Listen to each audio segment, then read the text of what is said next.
Before we get started, I'll do my little quick housekeeping because of my boo-boo yesterday with the recording. I was politely notified yesterday that me pushing this off and on at the wrong time didn't do things very well with the recording. So I do know that when that little green light is on, I'm speaking, and if I don't want to speak or have anything heard, then I'm going to turn it off. But if we do have anyone in the audience that needs to speak or a presenter, they do need to go to the microphone at the end of the table, and whether it's a presenter or someone in the public that needs to speak. So we'll get a start with that. And do we have any, well, I guess we have a call for executive session first. Madam Chair, I think that's just on there as a notice that you can call for an executive session for any of the items on the agenda. Okay. As opposed to having to call it. Okay. All right.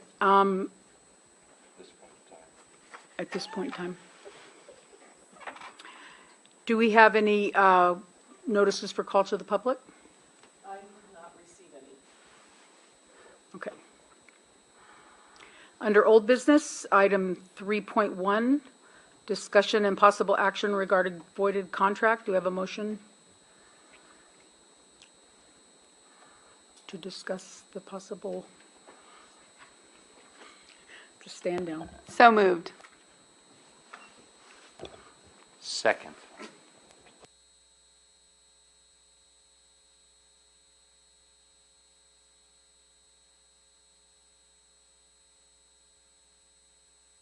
Yes. Julie Sassin. Yes.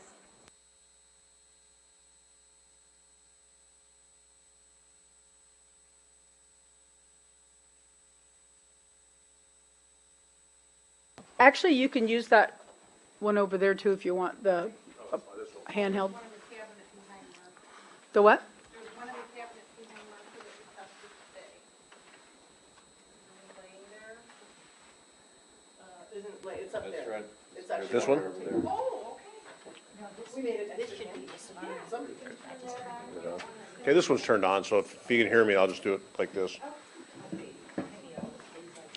Okay, so Madam Chair, trustees, you'll remember at the last meeting we presented this item. We had two issues that were outstanding, and there was an odd, awkward silence that broke out. So in essence, there was a miscommunication internal to Gilsbar, which is kind of outlined in the letter. The CEO of the company had the attorney come in, say, have you seen this contract? They were not aware that it had been going back and forth with different counsel, so there was some confusion. So what we did is we hammered out, and he asked me to please relay his apologies for the confusion. He very refreshingly accepted responsibility for that, and again asked me to convey his apologies. The two issues are resolved. I'd like to just call your attention to them. They're on the bottom of page 21 of 33 in the attached contract. The first one was the charge for customer ad hoc reports, and the language here and in the one below is just extremely broad in the draft, and we just couldn't figure out how to quantify it. So in both of these sections, we've added language that says reports that are outside the scope of 3 will be billed at those rates, which was good. We want them outside the scope. We get that. And that prior to actually generating the reports for bills, they would clear the costs with the trust. That's exactly what we would have looked for. So as far as we're concerned, this contract is ready to go. Mike Hensley has signed off on all the provisions of it as counsel for the trust. We would recommend approval as presented, and I'll be happy to answer any questions the trust may have. I'm sorry, if you do a motion, I'd like the motion to approve as presented and authorize the chair to sign.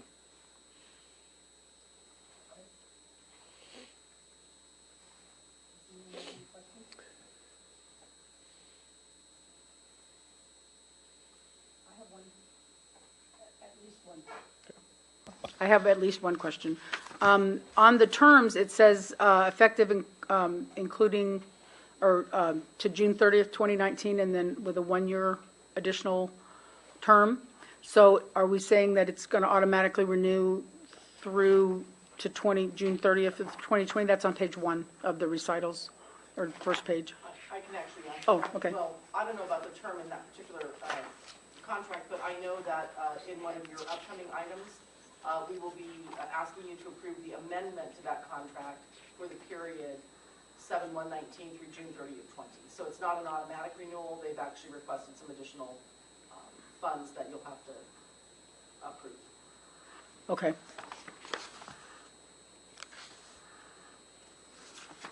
Okay, And just to clarify that, Madam Chair, none of the contracts we do on this form are automatic.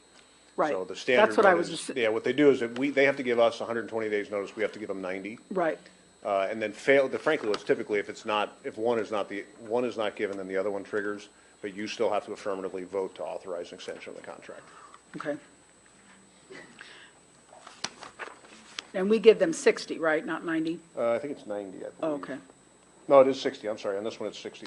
okay.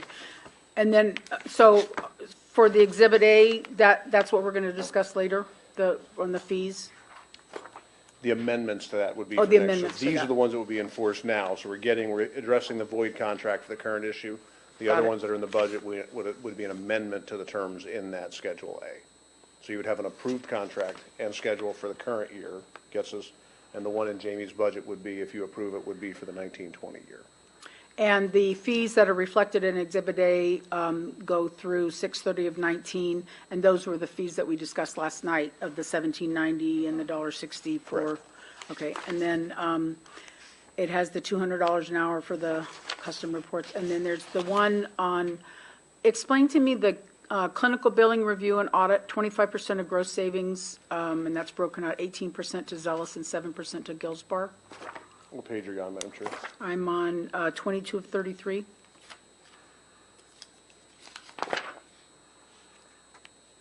So this is a savings engine that they go through looking for it goes beyond the typical miscode and upcodes. It goes through and looks for medically unlikely issues where somebody might have billed in like 2 surgeons instead of 1 assistant. Okay. So it's basically a bill review, and if they find it, then that's a percentage of the savings.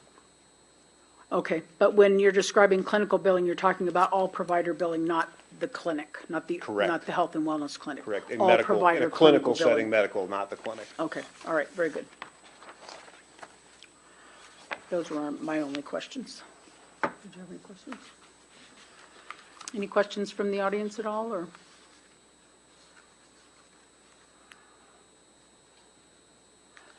Okay, and I don't remember how you wanted the. The recommended motion would be to approve the agreement as forwarded and authorize the chair to execute on behalf of the trust through June 30, 2019. Okay. You make that motion?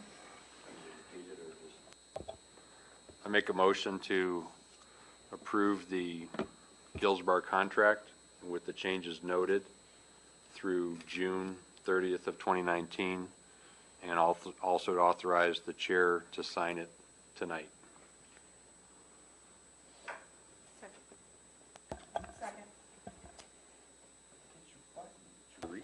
Second.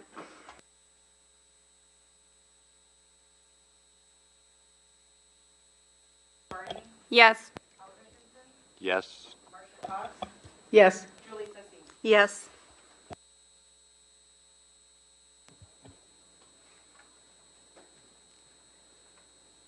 Okay, on to new business. Items under agenda are item 4. We have a motion to discuss the items in new business. So moved. Second. Dr. Tossi, Amy Barney, Yes. Al Christensen, Yes. Marcia Cox, Yes. Julie Sessions. Yes. Item 4.1.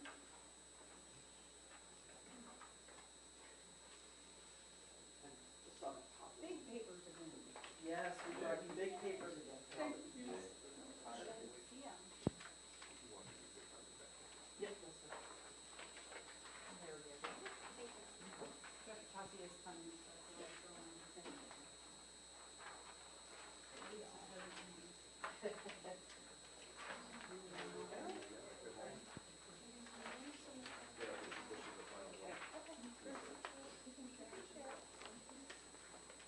She'd like one of these.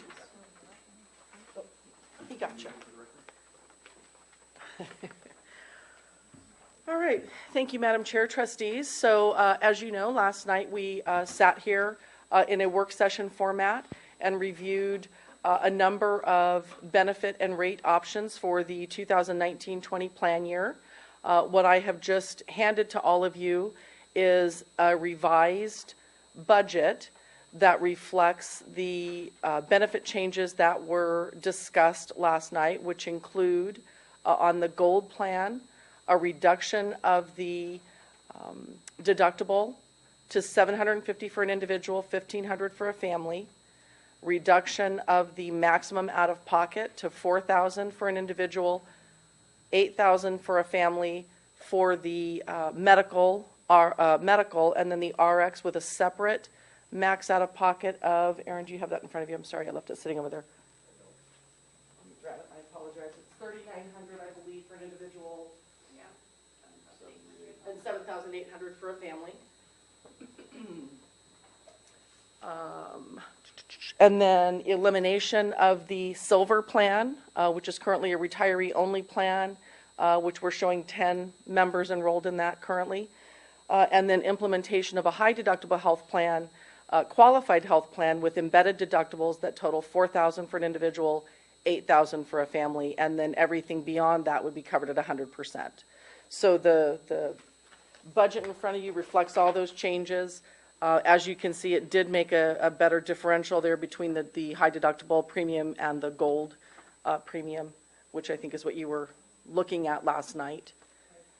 And I'm happy to answer any questions. The intent with this particular item is to have you trustees actually approve benefit changes and recommended rates for the coming year. Jamie, on the silver plan, so those 10 participants will just automatically, or they'll have a choice between the gold plan and the high deductible? Correct. They'll have a choice through the open enrollment process to enroll in either plan that they would prefer. And we can do that? We can eliminate the silver plan? You can without eliminate any consequence? Correct. Okay, thanks. And the rates are reflective of the additional risk that the trust takes on, because that gold plan is a richer plan than the silver plan is today. So that was all factored into the rates. Okay, thanks. Did you also factor in the one removal of the? Yes. Yes, thank you very much for reminding me. I was up till midnight working on this last night. Hey, that's okay. It's my job. So we eliminated the pre-certification penalty of 50%. Right. And that is also factored into that those rates as well, both rates, because it affects both plans. Right. So the overall net effect of all of those changes, and we went from a $2,500 individual deductible to the $750, and then the copay is still $25 for office. Yeah. 25, 50, 55 for urgent care still. Correct.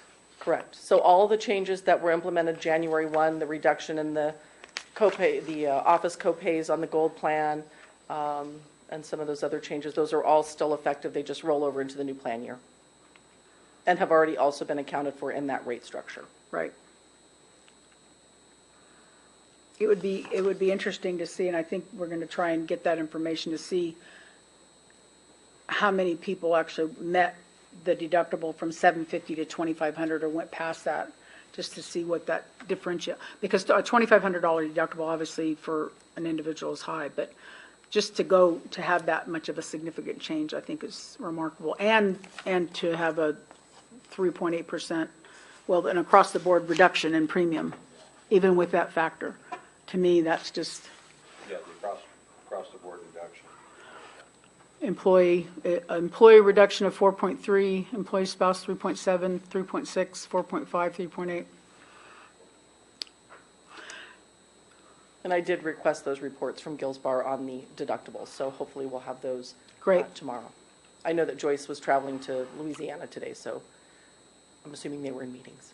Well, Louisiana's a long way away. Well, I don't know if we could have done much better. I can't think of anything else. And remind me, or just clarify for me again, I just want to make sure that we have a good understanding. On the high deductible health plan, we have a $4,000 individual, $8,000 family, and for the prescription drugs, that is also, so anyone that is going to pay for their prescriptions, once they have $4,000 of out-of-pocket expenses for medical or RX. Once they hit $4,000 for an individual, they're at 100%. That's correct. And if it's a family, once they hit 8,000, it's 100% for the whole family. Correct. Okay. Madam Chair, can I do a point of clarification? Yes? But you have to stand up and, Just to clarify, because you're talking about that rate reduction, right, and please note that that's between the actuaries' funded rates last year and this year. Right. The district did not fully fund it correct. last year. So what we've, those monies, we want to make sure that we don't create an expectation that, hey, my premiums are going down. Because what we really need to do here is redirect that money to make sure we close the delta between the actuary rates and the funded rates from the district. So they have to then take these numbers in their budget and make it happen to make sure we actually get the trust funded again correctly. But I think that's a really important point to make, yeah. How do these compare to the actual funded rates last year? I'll leave that one to Jamie. I have that right over here.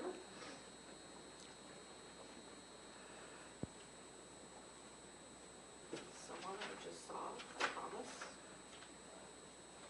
Here we go. And I don't have copies of this, I apologize.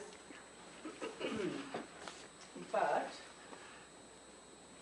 this year, and I'll just use the employee only to start with, and then if we can get copies of these, we'll certainly get them to you. But on the gold plan, the actuarially approved rates for this year for employee only were $751.89. Again, on the gold plan, and the district actually funded $667.70. So I ran some projections for Mr. Murray, and we actually, with the proposed gold plan rate, employee only again as an example of $719.42 per month, there's still actually a differential between those two premiums, the actuarial or the district funded versus the actuarially correct number for 1920 versus current is still $51.72 per month. So not quite enough in the savings there of $32.47 to make it whole, but certainly closer. I know we didn't run it last night, but now I'm curious what the minimum funding would be for the premiums compared to what the district is funding now. Are you into there?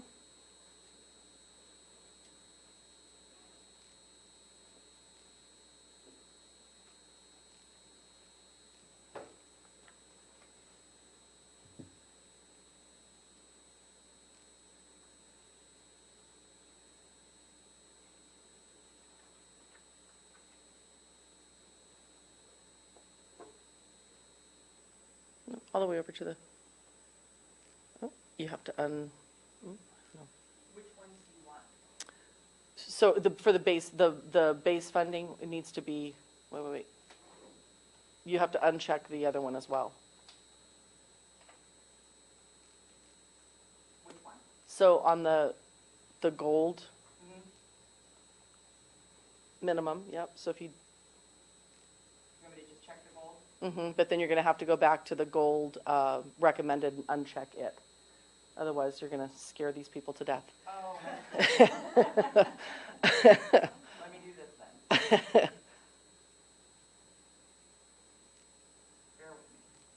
A little further to the right, left, right.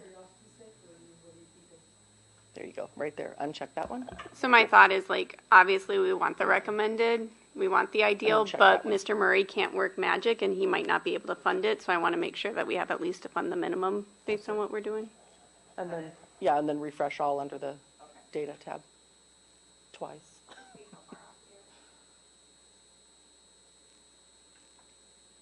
And then I think if you go to that fiscal year's benefit options, it might be easier to see that one just to make sure we've got it in. Yeah, so the benefit, I'm sorry, will you go back to the funding? And I forgot we have to change the benefit options as well to the minimum versus the recommended. So if you go over to the right again, over to the right. Mm-mm. My right. There we go. Okay, so uncheck the deductible and the max out of pocket.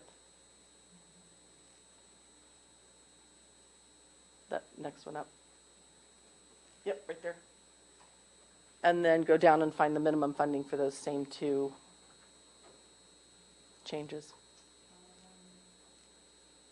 You'll have to.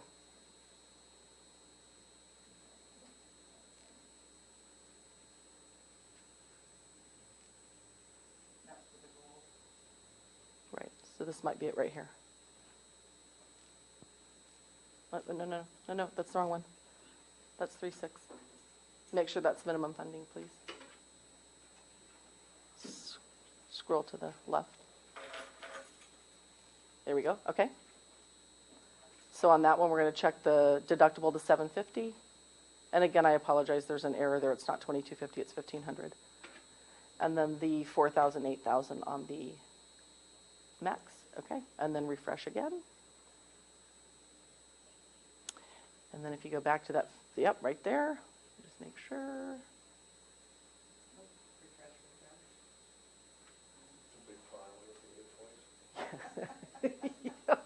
Okay, now you can go to the, I just want to make sure it was right. So now you can go to the, there you go. No, up.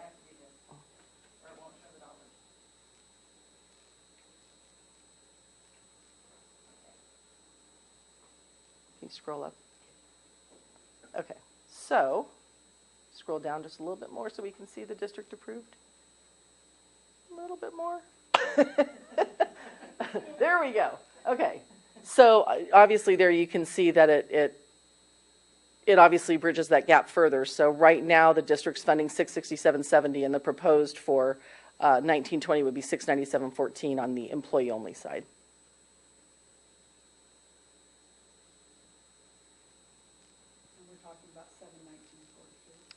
Correct, was the original number we were looking at.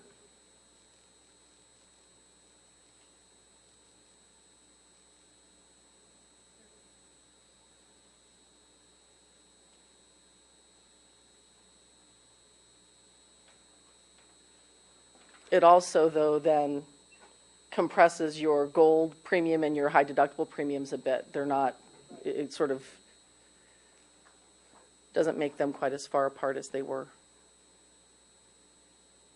It's just a matter of strategy.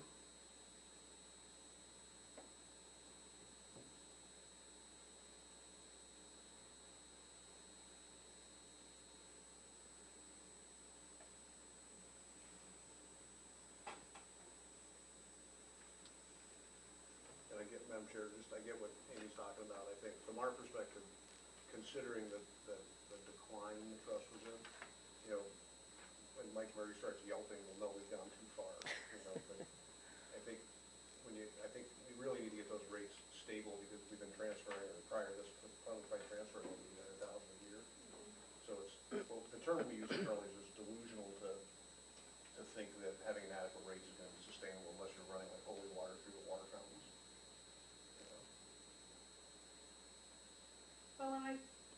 I think that we understand, or at least I hope through this last 2+ years, we understand why it's been underfunded. I mean, it's for a lot of reasons, but, and why the district couldn't pay the recommended premiums, even though there wasn't an actuary. And if there was, I think the numbers probably would have been higher than what, the guess was, I guess. So I think having a recommended funding rate and trying to hit that as a target and getting as close to that. I mean, ideally, perfect world, you fix it all in a year, great. I mean, that would be awesome. I think I'm actually surprised that we're as close as we are to, getting it, right shipped and, right level. And, but I didn't expect us to be able to get everything fixed, finalized, in 1 year, but I think we sure are a heck of a lot closer than what I thought we were going to be. And we had a mighty high hill to climb as far as I was concerned. And we still have some additional things that, I mean, they're not huge dollar amounts, but they're big dollar amounts that we're still striving for, to be able to continue to fund additionally. And once we can get all of that taken care of, I think we'll be, better off than where we were. But this is the sloppy, messy, fun, ugly part of renewals. So this is what you do. But I do appreciate you pointing out the fact that we were talking about, the recommended rates, not the rate increase, not the, funded rate that we were at last year. And fortunately for this board, we're not the budget committee, so we don't have to decide that. We just have to come up with a good conservative estimate, and something that can be carried forward, I think, and is a good sustainable plan there. And I know in my own family and in other people that I've talked to, a $750 deductible and $25 copay is a very competitive plan in the market. I have people that I know that would love to have that kind of a plan, and so I think it's a great program to be able to offer, in my opinion. I don't know how you guys feel, but I think that's a really, really nice program, nice benefit plan. Huh? It's better than what I have.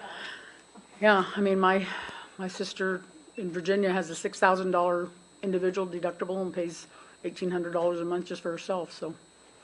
And just to clarify, no changes to prescription, no changes to dental or vision coverage, correct? Correct.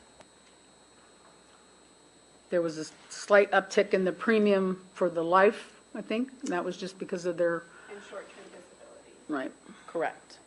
Let the employees pay that. right. They do, yes.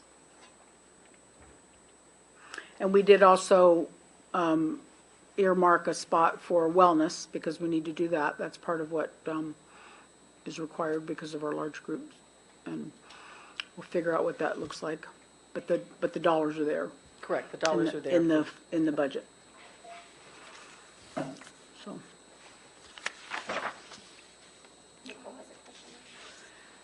Nicole, can you stand up? Sorry. Do you want the handheld mic? Do you want the handheld? No, it's fine. I just wondered if our district was, if we had the liability. I just heard something about this year it goes into effect that employers are required to provide COBRA, required to provide those services. Does that affect our school district, or does that just have to do with the private sector? I didn't know it was a requirement. Yeah, I think It's that's, now a requirement, so. I thought it was always a requirement, or at least for the last couple of years. And Madam Chair, Nicole, I think what you're referring to, actually, Arizona passed a mini COBRA law, so for smaller ones that were not, I think it was 25 and under. And so they passed a state law that says if you're under that 25, but you guys have been covered by COBRA I think since 86, if I remember right, because of your size. Okay.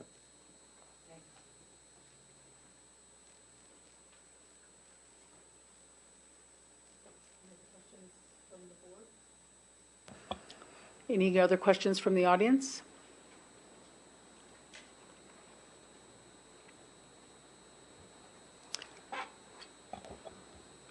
So when the district goes through their budgeting process, they'll make a determination, like right now, if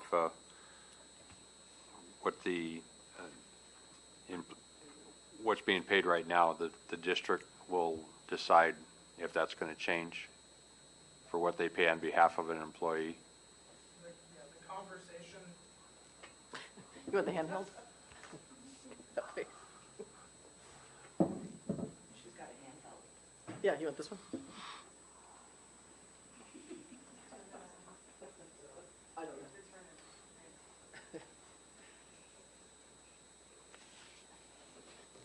the conversation will be whether or not we fund the recommended or the minimum. So that will be the discussion that will be had starting next Monday. So with this information, the nice part about having this meeting now and having our first budget committee meeting a week from now or a few days from now is we now have actual numbers that we can have some serious conversations around. So I'm pretty optimistic from what I've seen. I've been crunching numbers for some time. Jamie's been sending me some numbers over the last week as this information started to come out. So I think that we're in a good place to look heavily at the recommended funding, the funding recommendation. And I think it's also very nice, and I think this might be a departure from the past, and I would offer this as consideration. I think we've talked about this before, but I know that the experience of having ECA in our scope and having them available to the budget committee, I think is very valuable. And I certainly don't see that as any kind of a conflict because of your experience in working with budgets. You do that with cities, municipalities, other nonprofits that you work with, and giving them scope and information on how to look at that. And the benefits is such a huge part of what you're looking at. So I would encourage you to use them for information, and I know that they'll do the best they can to make themselves available. I'm speaking for you, so I'm assuming, I guess. Absolutely. I should have asked you that beforehand, but I think we've talked about it before, but hopefully you can make yourselves Absolutely. available. Whatever they need, we're happy to provide. So if there are no other questions, no other comments, so we will call for the vote.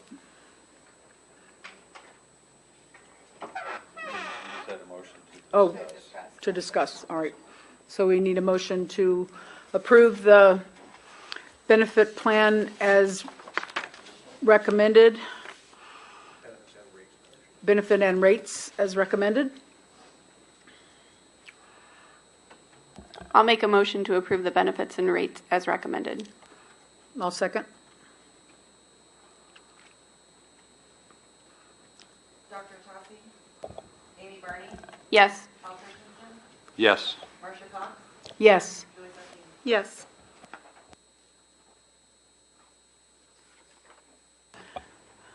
Good work, guys. Thank you. Hard work. I know that took a lot.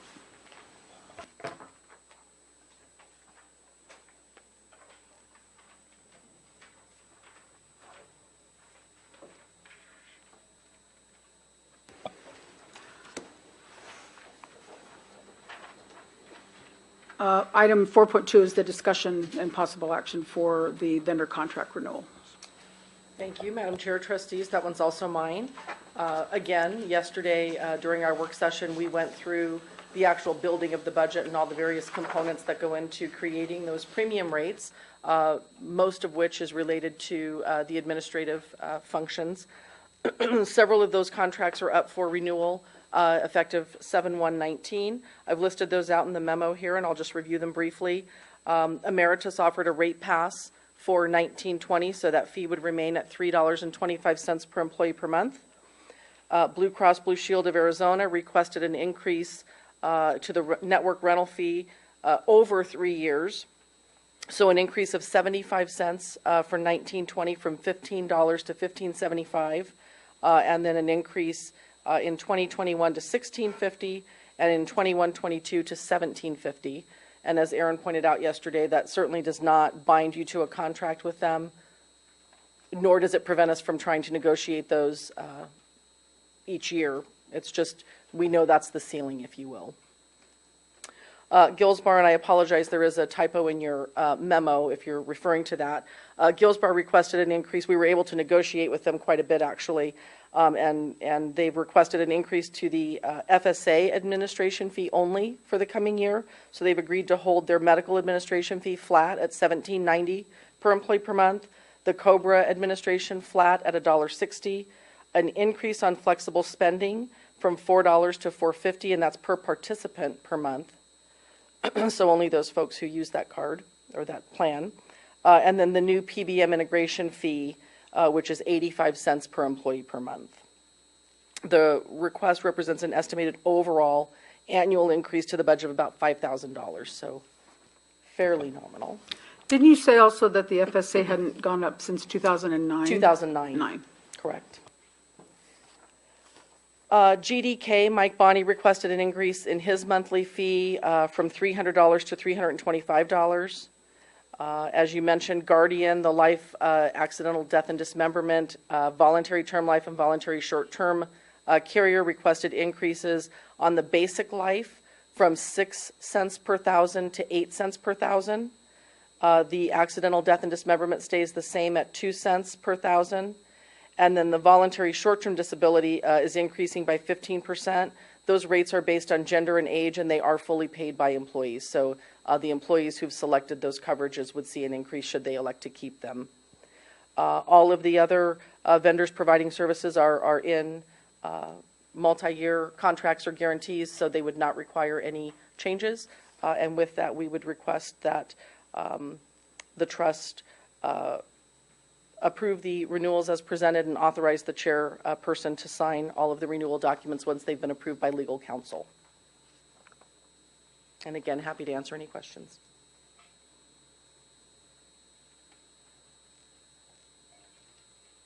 Do you have any questions from the board? My only question is still this PBM integration fee, and I know that's a sticking point for me, only because they've been processing those all along. And so my question is, why is it so much harder now compared to any other year?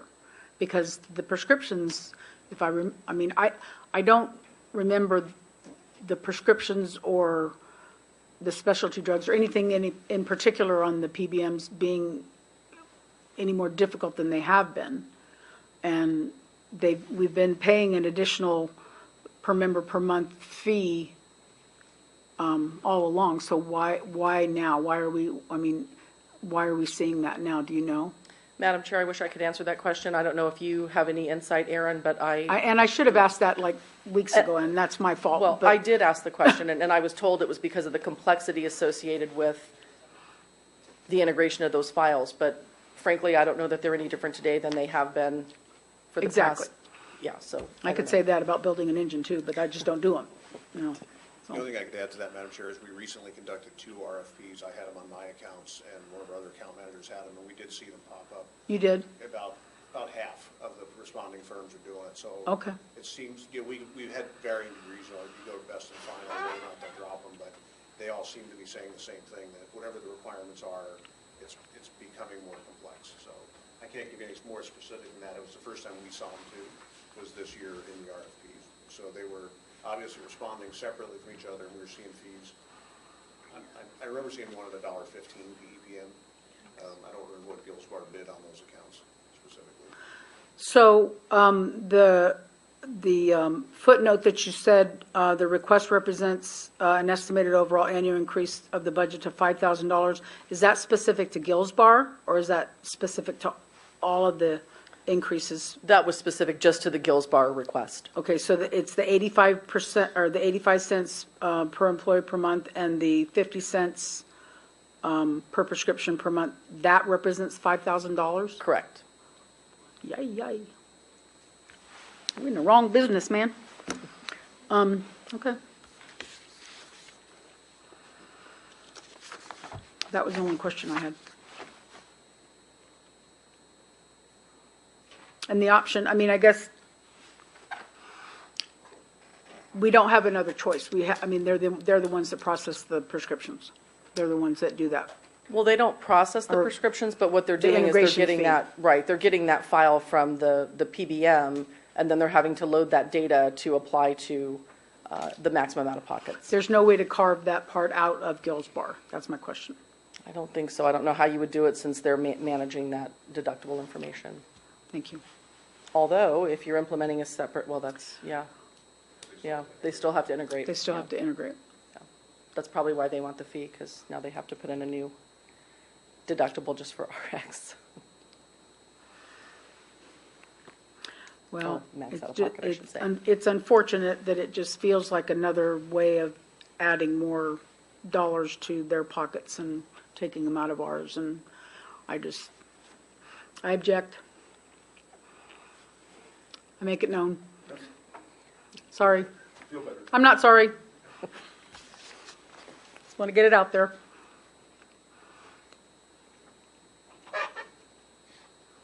Any other questions or comments from the audience or members?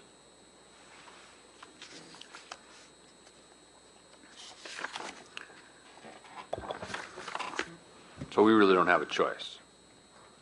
I mean, we could, if we, On a practical level, I would say no. I mean, what you could do is go back and say, we're not going to renew with this, and then we play chicken.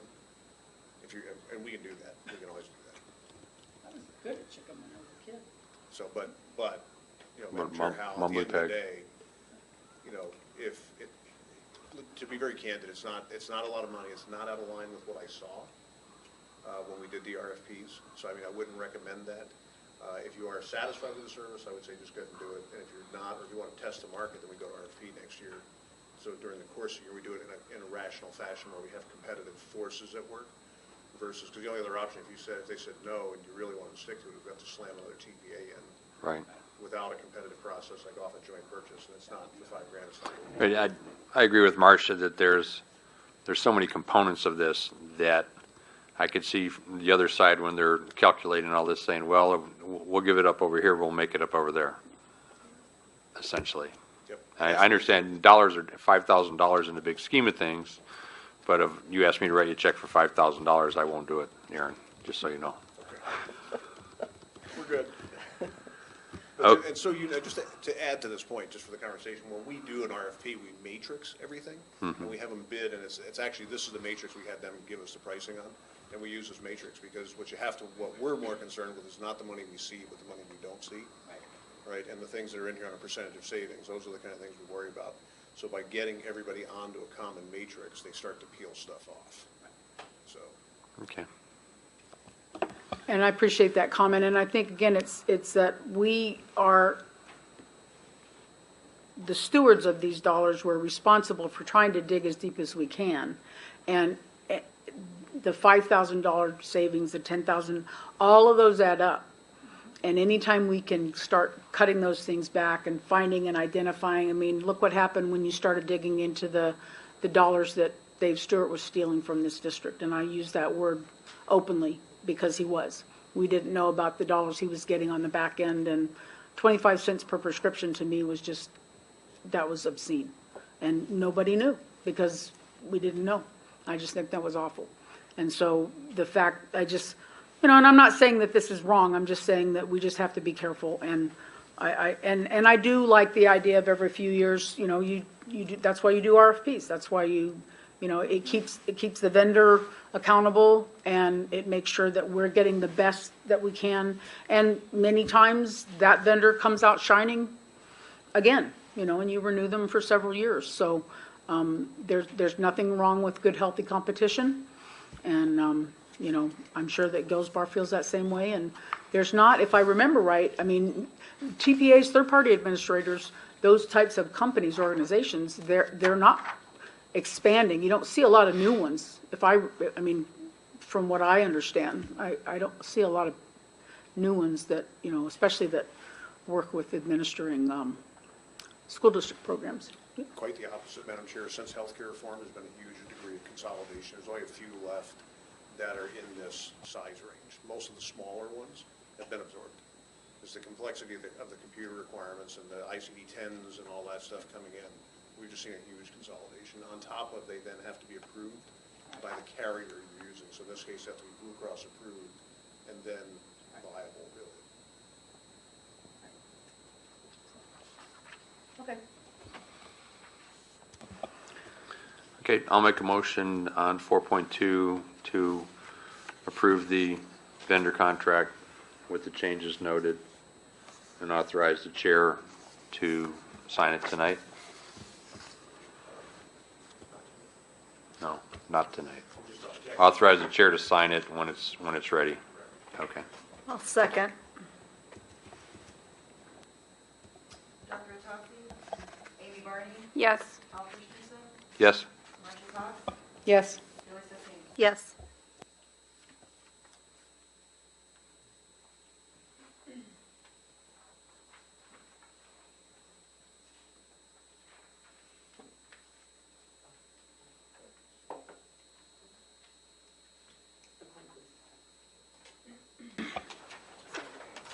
Item 4.3 is the discussion and possible action regarding the clinic lease.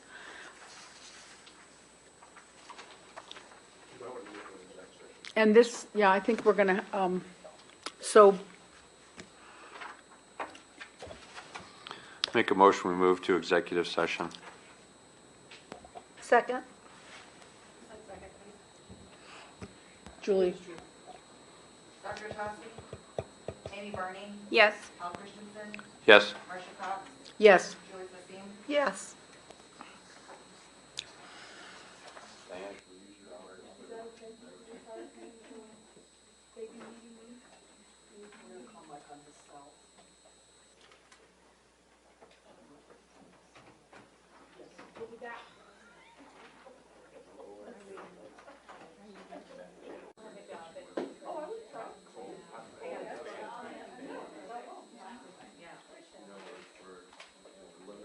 They only made the teachers reapply.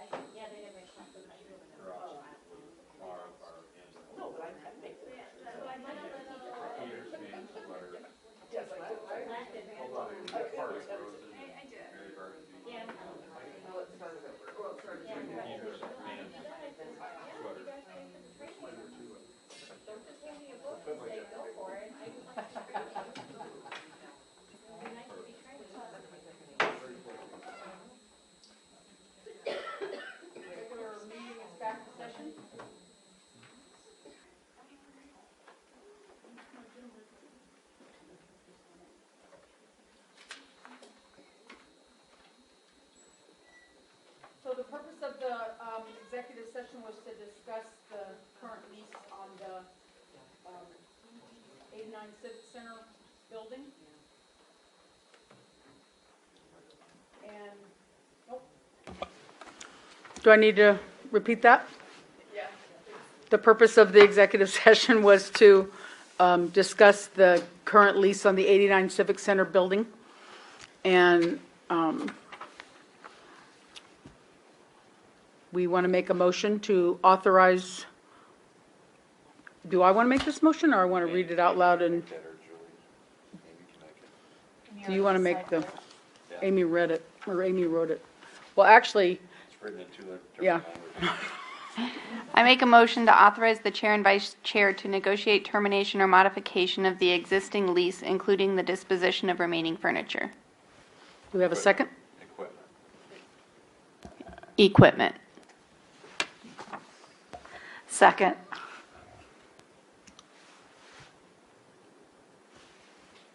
Dr. Toski? Amy Barney? Yes. Al Christensen? Yes? Marcia Cox? Yes. Julie Sasim? Yes.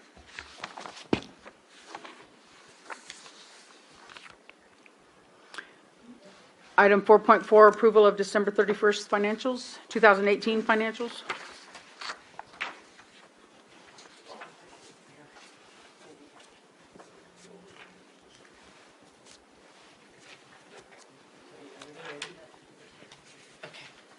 All right, I'm going to take this one, Madam Chair, Trustees. We actually reviewed the financial summary through December of 18 again during yesterday's work session, so I will keep this brief.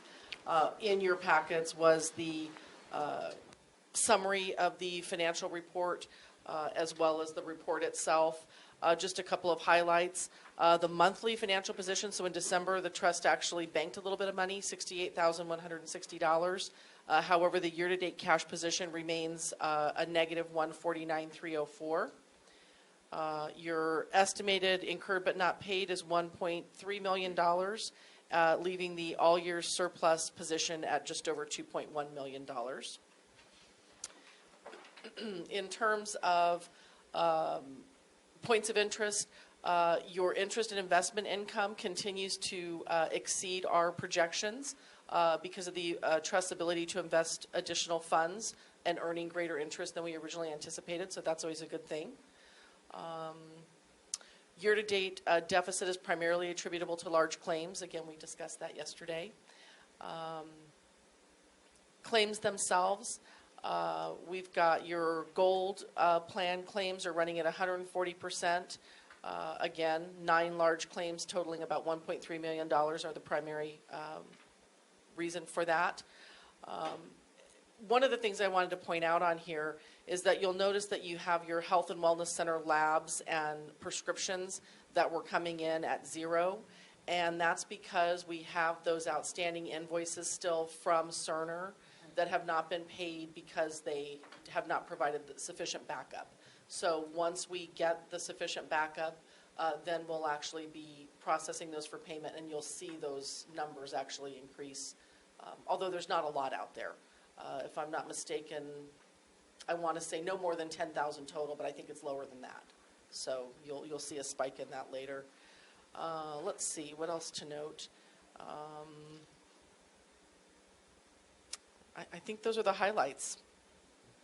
You don't have, you've got 2 of those claims that have exceeded your specific stop loss again, that are subject to those lasers. So only one has funds that are due back to you. And if I'm not mistaken, those were in the amount of, do you remember, Storm? It's not in here. I want to say it was like 120. Yeah, I think it was 124,000 or 129,000. So Gilsbar's working on getting that reimbursed, and obviously we're keeping a close eye on those. Happy to answer any questions. Do you have any questions? I was just gonna, I don't know if this is the time for it, but at the work session yesterday, we had discussed in the past of changing our financial statements from cash to accrual. And I know the board as a whole remembered that conversation, but it may be buried someplace. So I don't know if today we could make a motion to effective July 1st to instruct Mike Bonney to change our financial reporting from a cash to an accrual basis. I think we already agreed to that, though, in a prior meeting. We did, but I'm just, no one. I don't know that you can make that as a motion. No. Because it's Okay. not specifically on the agenda, but I think you can direct staff to take that action.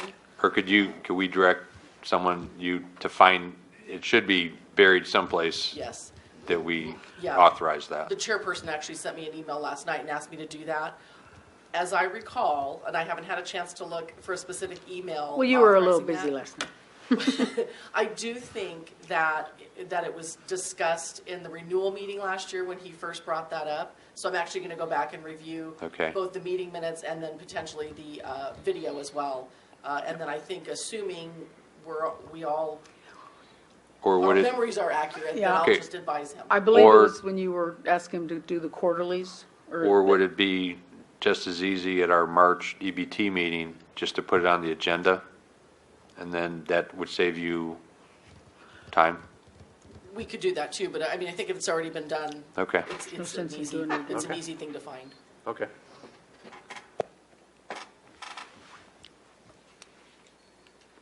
On the 9 large claims, I know we talked about this a little bit last night and again today, but on the laser, and I understand that the reason why a significant amount of those large claims is because of those claims that are not reinsured.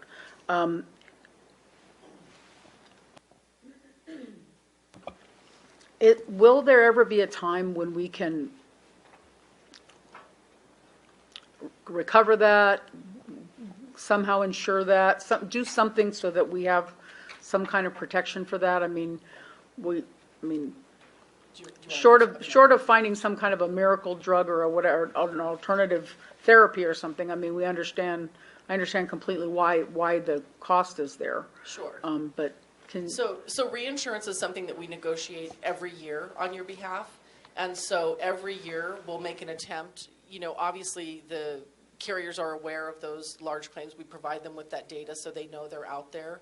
But every year we'll make an effort to either get those lasers reduced based on new information, things like that. So, or going to a different carrier perhaps. So we will absolutely try to have those either reduced or eliminated altogether based on updated data from year to year.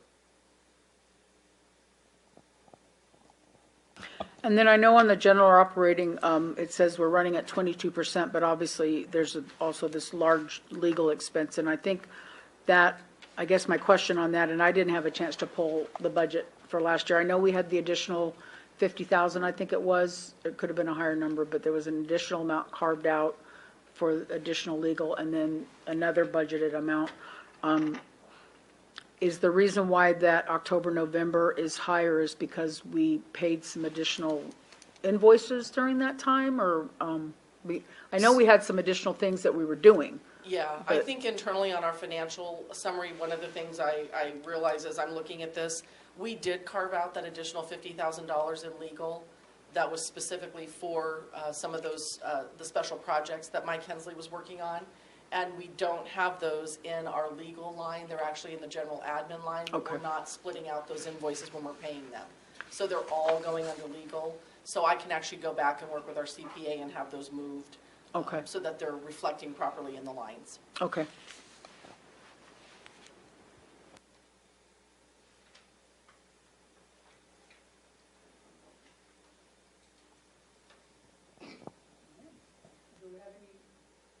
Do we have any questions from the audience or comments? Okay, ready for motion? I have a comment. Yes, ma'am. Nicole? I'm just really grateful for all of you that are sitting up there, the work you did, and especially Marcia for your questions. I'm getting a kick out of hearing the questions that are being asked, and long after you're gone off the board, I think it will help other people as we go forward ask those kind of questions. So, thank you. You're welcome. Appreciate it. Make a motion, we approve, receive, accept the 12/31/18 financials. Every board I sit on, there's, one's approve, one's accept, and one's receive, so I'll cover all bases. We'll take them. Second. Dr. Toski, Amy Barney, Yes. Paul Christensen, Yes. Marcia Cox, Yes. Julie Sessions. Yes.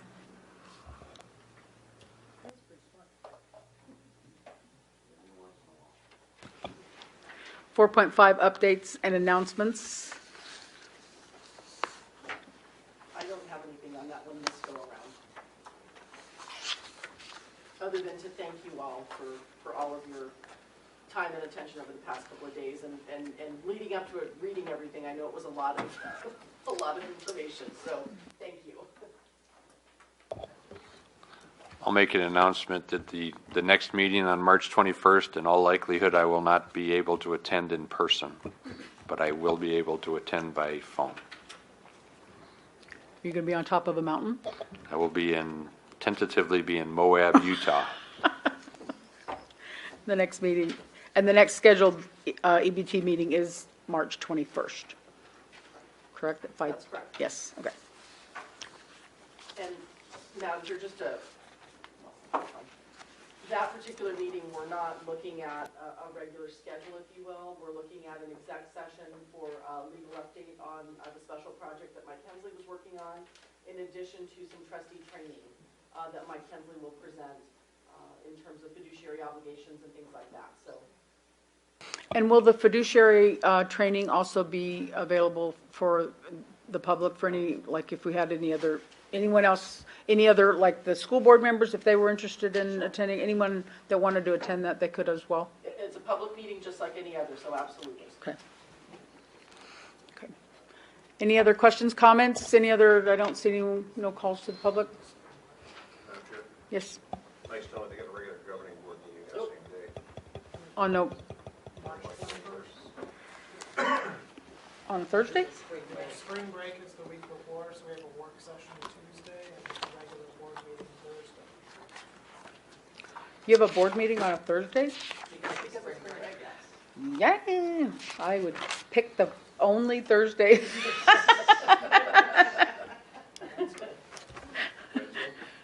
And I was trying to get one day that I knew Hensley could get here. I had him on the ropes, man. Mike's talking about the 20th maybe? The Wednesday? I would assume that, well, I shouldn't speak for Mike, so I don't know. Are you going to be in Moab on the 20th? Yep. So we can still hear your voice from the mountains? We are leaving on the Ides of March. So, and I'll be back on the 23rd or 24th. Most people know what the Ides of March are. Yeah, Yeah. beware. That's right. Add two booths, Can- yeah. So the 20th then instead? 20th, Can you check with Tentative. Mike Hensley and find out? Are you in town for?